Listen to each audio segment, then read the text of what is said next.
বন্ধুরা, আমি তো আজ সকালে ব্রেকফাস্ট করেছি, সেটা আমি ভিডিও করে সেটা ছেড়েছি। বন্ধুরা সবাই নিশ্চয়ই দেখেছেন। আর আমি দুপুরে লাঞ্চের জন্য আজকে এই করেছি।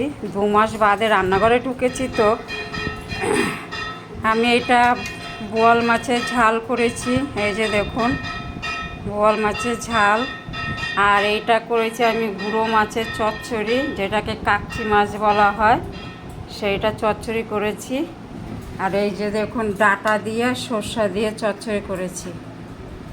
এটা খেতে খুব ভালো লাগে, চচ্চড়ি করেছি। আর এই যে চিকেন করেছি, দেখুন এই যে চিকেন করেছি। আমি আজ দুপুরে লাঞ্চের জন্য এই করেছি। ভাত হয়েছে, এই করেছি। আমাদের আজকে লাঞ্চে এই খাওয়া হবে বন্ধুরা। আমি আজকে প্রায় 2 মাস বাদে রান্নাঘরে ঢুকেছি। হাঁপিয়ে গেছে আমি রান্না করতে গিয়ে। এখন আমার পায়ে একটু ব্যথা ব্যথা করছে।